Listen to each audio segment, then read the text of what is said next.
बिस्मिल्लाहिर्रहमानिर्रहीम। अस्सलाम वालेकुम स्टूडेंट्स। Lecture number 5 electrostatics.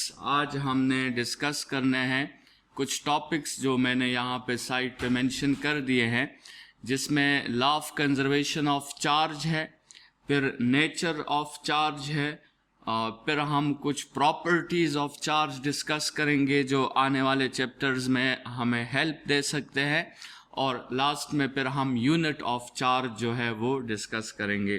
तो स्टार्ट लेते हैं। 4 लेक्चर्स प्रीवियसली जो हमारे हो गए, उसमें हमने इलेक्ट्रोस्टैटिक्स चैप्टर को स्टार्ट किया है और ये उसका लेक्चर नंबर 5 है। इन प्रीवियस 4 चैप्टर्स में हमने चार्ज, उसकी डिफिनीशन, उसकी क्वांटाइजेशन, मेथड्स ऑफ चार्जिंग हमने बात की थी, कंडक्शन, इंडक्शन और फ्रिक्शंस की, ठीक है। और उसके बाद फिर हमने जनरली जो है हाउ टू चार्ज पे बात की थी कि किसी बॉडी को चार्ज करना, इसका मतलब उसकी इलेक्ट्रॉन और प्रोटॉन की जो इक्विलिटी है उसे डिस्टर्ब करना है, ठीक है। तो आज हम बात करेंगे law of conservation of charge पर। स्टूडेंट्स, सबसे पहली बात कि जितने भी हमारे साथ लॉ ऑफ कंजर्वेशंस हैं, चाहे वो चार्ज की कंजर्वेशन है, चाहे वो मास की कंजर्वेशन है, चाहे वो एनर्जी की कंजर्वेशन है, ये सारे लॉ ऑफ कंजर्वेशंस जो हैं ये अप्लाई होते हैं आइसोलेटेड सिस्टम्स के लिए, आइसोलेटेड सिस्टम्स के लिए, ठीक है। तो जितने भी लॉ ऑफ कंजर्वेशंस हैं वो आपके साथ अप्लाई होंगे आइसोलेटेड सिस्टम्स के लिए। उसमें मतलब आपने स्टार्ट इस तरह लेना है हर लॉ ऑफ कंजर्वेशन का कि for an isolated system. Students, आपको मैंने फर्स्ट ईयर में भी बताया था कि there are 5 types of system, ठीक है। एक को हम ओपन सिस्टम कहते हैं, एक को हम क्लोज्ड सिस्टम कहते हैं, एक को हम आइसोलेटेड सिस्टम कहते हैं, एक को हम आइडियल सिस्टम कहते हैं और एक को हम प्रैक्टिकल सिस्टम कहते हैं, ठीक है। ये 5 टाइप ऑफ सिस्टम्स हैं आपके साथ। ओपन सिस्टम स्टूडेंट्स वो होता है जिससे मास और एनर्जी दोनों एक्सचेंज कर सकती है, मास और एनर्जी दोनों एक्सचेंज कर सकती है। जैसे आपका एक रूम है, आप एक रूम में बैठे हैं तो उसका मास ज़्यादा है, आप उस रूम से निकल गए तो उसका मास कम हो गया, ठीक है। इसी तरह रूम से एनर्जी भी एक्सचेंज हो सकती है। तो ओपन सिस्टम वो होता है जिससे मास और एनर्जी दोनों एक्सचेंज हो सकती है। क्लोज्ड सिस्टम वो होता है जिससे सिर्फ एनर्जी एक्सचेंज हो सकती है, मास एक्सचेंज उससे नहीं हो सकता। आइसोलेटेड सिस्टम से ना मास एक्सचेंज हो सकता है ना एनर्जी एक्सचेंज हो सकती है। आइडियल सिस्टम वो होता है जिस पे एक्सटर्नल फोर्स आपके साथ ज़ीरो होता है, और प्रैक्टिकल सिस्टम वो होता है जिस पे एक्सटर्नल फोर्सेस आपके साथ ज़ीरो नहीं होते। तो जितने भी लॉ ऑफ कंजर्वेशंस हैं वो अप्लाई होते हैं आइसोलेटेड सिस्टम्स पर, ठीक है। आइसोलेटेड सिस्टम्स पर अप्लाई होते हैं। और लॉ ऑफ कंजर्वेशन की स्टेटमेंट क्या है कि for an isolated system the total charge of a system must remain constant, ठीक है। किसी सिस्टम पर टोटल चार्ज आपके साथ हमेशा कांस्टेंट रहेगा, कंजर्व्ड रहेगा। आप कंजर्व्ड का वर्ड भी यूज़ कर सकते हैं, ठीक है, कि the total charge of N isolated system must remain conserved या मस्ट रिमेन कांस्टेंट। और इसका मतलब ये है कि उस सिस्टम पर जो इनिशियल चार्ज था और उस सिस्टम पर जो फाइनल चार्ज था वो आपके साथ इक्वल होंगे, और चेंज इन चार्ज आपके साथ हमेशा ज़ीरो होगा, ठीक है। इसको एक्सप्लेन करने के लिए कंसिडर करें कि आपके साथ एक आइसोलेटेड सिस्टम है, और इस आइसोलेटेड सिस्टम में आपके साथ कंसिडर करें 2 बॉडीज़ हैं, बॉडी ए और बॉडी बी, ठीक है। और इसका चार्ज भी फ़िलहाल 0 कूलम है, इसका चार्ज भी 0 कूलम है। फ़िलहाल ये दोनों बॉडीज़ आपके साथ जो है वो न्यूट्रल है। तो आपके साथ चार्ज इनिशियल जो होगा सिस्टम का वो 0 होगा, ठीक है, लेट्स सपोज हमने एक प्रोसेस किया और उस प्रोसेस में हमने इन दोनों मटेरियल्स को आप अपने साथ रब कर दिया, एक दूसरे के साथ हमने इसकी रबिंग कर दी। तो रबिंग की वजह से फ्रिक्शंस डेवलप होंगे और फ्रिक्शंस की वजह से आपके साथ ये दोनों बॉडीज चार्ज हो जाएंगी। लेट्स सपोज बॉडी बी जो था, कंसिडर करें कि ये बॉडी बी इलेक्ट्रोपॉजिटिव था और इस बॉडी बी से 3 इलेक्ट्रॉन्स निकल गए, बॉडी बी से 3 इलेक्ट्रॉन्स निकल गए और उनमें से 2 इलेक्ट्रॉन्स जो हैं कंसिडर करें कि वो चले गए बॉडी ए की तरफ, ठीक है। तो अभी और एक इलेक्ट्रॉन इसी सिस्टम में कहीं पर घूम रहा है। तो अभी अगर आप देखें बी पर जो चार्ज है वो आपके साथ जो है हम लिख सकते हैं +3e, ठीक है, और ए पर जो चार्ज है वो आपके साथ हो गया -2e और एक इलेक्ट्रॉन जो है वो आपके साथ फ्री स्पेस में घूम रहा है तो उसका चार्ज -1e है। अभी अगर आप इस पूरे सिस्टम का फाइनल चार्ज फाइंड करें, देखें स्टूडेंट्स, हम सिस्टम की बात कर रहे हैं, इंडिविजुअल बॉडीज की बात हम नहीं कर रहे हैं, हम पूरे सिस्टम की बात कर रहे हैं और वो पूरा सिस्टम हमारा एक आइसोलेटेड सिस्टम है। तो अगर हम पूरे सिस्टम की बात करें तो आपके साथ total charge +3e -2e -1e, तो वो भी आपके साथ टोटल चार्ज क्या आ गया, 0 कूलम आ गया। स्टूडेंट्स, अगर आप सिर्फ बॉडी बी की बात करते हैं तो बॉडी बी पर पहले चार्ज 0 था और फिर बॉडी बी पर चार्ज +3e हो गया है। इसका मतलब ये है कि सिर्फ बॉडी बी पर आप law of conservation of charge apply नहीं कर सकते। अगर आप सिर्फ बॉडी ए की बात करें तो बॉडी ए में पहले चार्ज 0 था, बाद में चार्ज -2e हो गया। इसका मतलब आप सिर्फ बॉडी ए पर भी law of conservation of charge apply नहीं कर सकते। अगर आप इस फ्री स्पेस की बात करें तो फ्री स्पेस में पहले चार्ज 0 था और अभी फ्री स्पेस में चार्ज -1e हो गया है, तो आप इस फ्री स्पेस पे भी जो है law of conservation of charge apply नहीं कर सकते। Law of conservation of charge apply करना है आपने पूरे सिस्टम पर, और आपका सिस्टम क्या होना चाहिए, आइसोलेटेड होना चाहिए। तो पूरे सिस्टम पर जब आप law of conservation of charge apply करते हैं तो वो आपके साथ इनिशियल भी 0 हो जाता है और फाइनल भी 0 हो जाता है, ठीक है।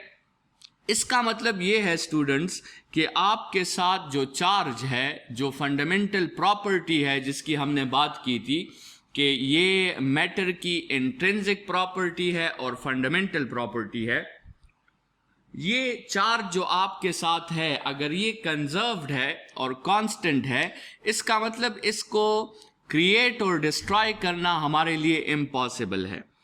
It can't be created or destroyed। Students, इस स्टेटमेंट का मतलब ये है कि चार्ज, जैसे हमने पहले कहा था कि चार्ज जो है मैटर की तरह, मास की तरह हमेशा प्रेजेंट होता है, ये हमेशा एटम के अंदर मौजूद होता है, लेकिन इसका इफेक्ट सामने नहीं आता।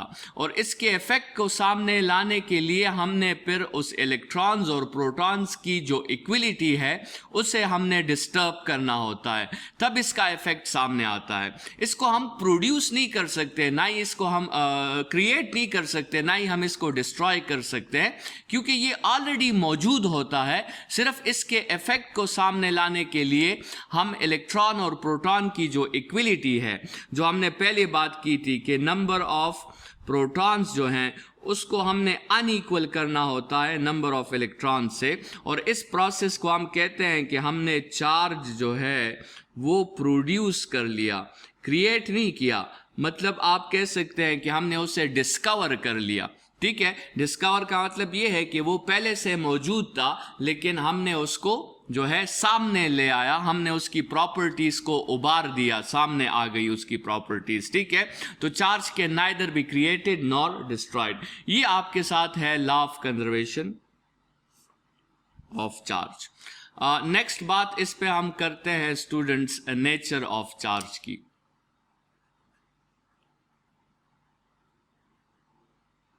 Nature of charge.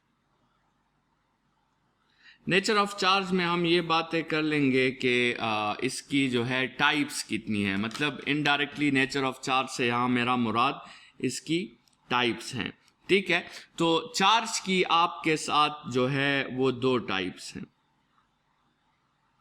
चार्ज की आपके साथ दो टाइप्स हैं, और ये चार्ज की दो टाइप्स हमें कैसे पता चला कि चार्ज की दो टाइप्स हैं? स्टूडेंट्स, जब हमने ग्रेविटेशनल फोर्स को ऑब्जर्व किया तो जो Newton law of universal gravitation थी Gm1m2 डिवाइडेड बाय r², और फिर हमने दो चार्जेस के दरमियान जो कूलम फोर्स, जिसको हम आगे अभी डिस्कस करेंगे, जो बहुत इंपॉर्टेंट लॉन्ग क्वेश्चन है आपका, जब हमने वो डिस्कस किया तो Q1 Q2 बाई r², जब हमने ये दो फोर्सेस कंपेयर किए तो हमें ये अंदाजा हुआ कि ये जो फोर्स है ये ऑलवेज अट्रैक्टिव है।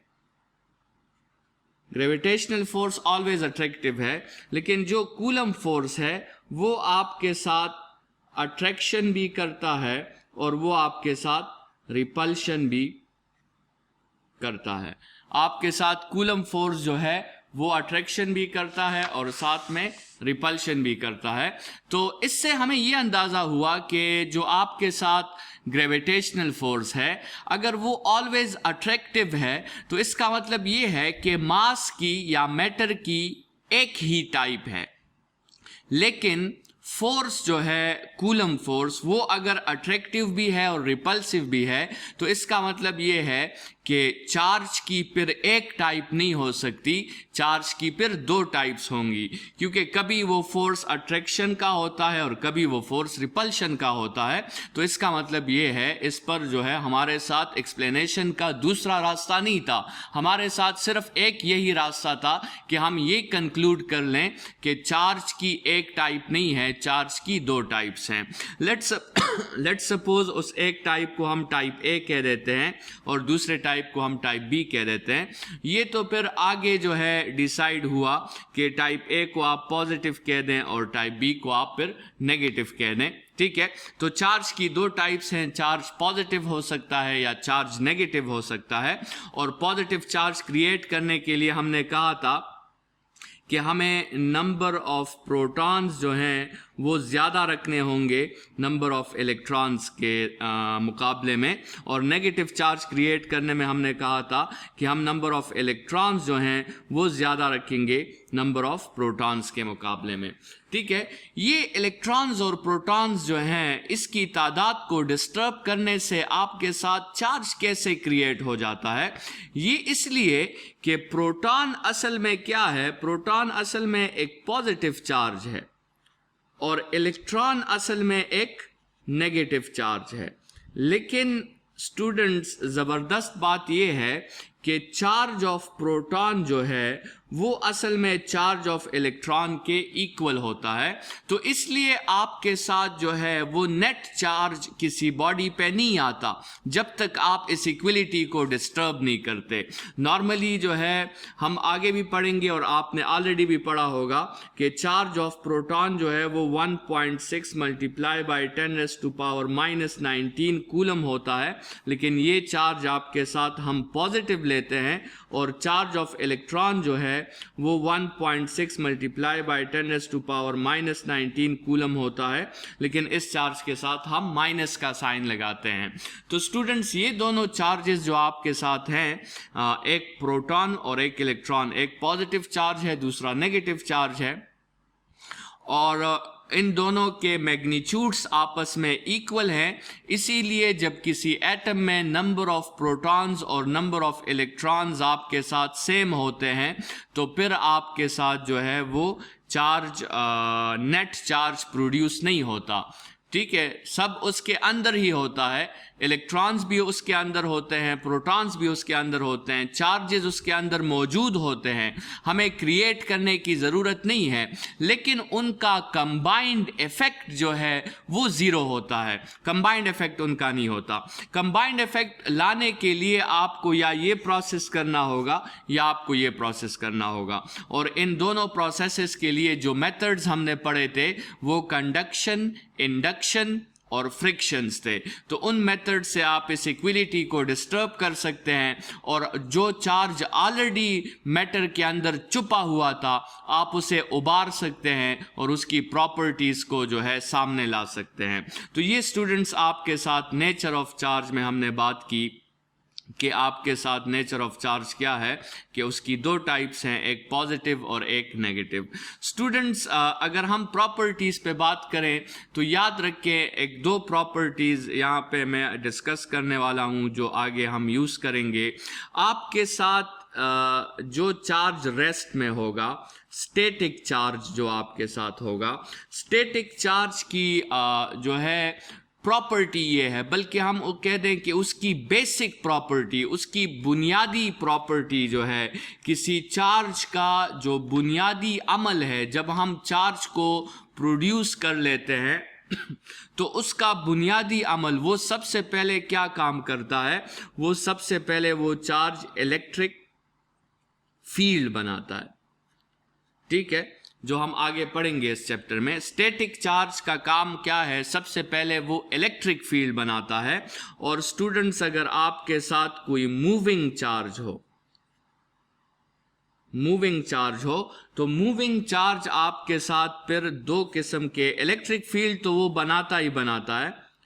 ठीक है, इलेक्ट्रिक फील्ड तो चूंकि वो चार्ज है तो उसकी बेसिक प्रॉपर्टी इलेक्ट्रिक फील्ड को बनाना है, लेकिन मूविंग अगर हो तो फिर वो सिर्फ इलेक्ट्रिक फील्ड नहीं बनाता, वो फिर साथ में मैग्नेटिक फील्ड भी बनाता है।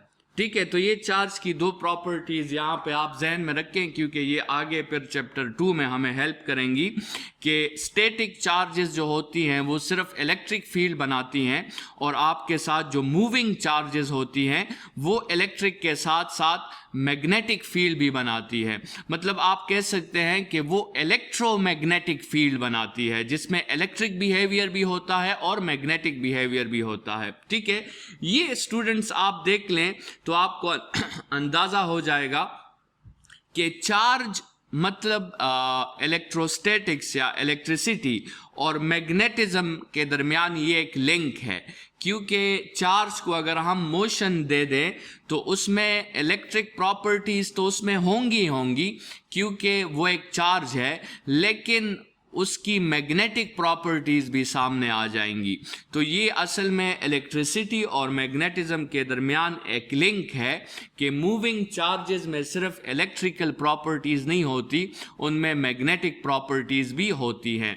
स्टूडेंट्स, लास्ट टॉपिक आपके साथ यूनिट ऑफ चार्ज है, जिसको हम कूलम्स लॉ के ज़रिए फिर डिफ़ाइन करेंगे, लेकिन यहाँ पे ये समझ लें कि यूनिट ऑफ चार्ज को हम क्या कहते हैं, कूलम कहते हैं।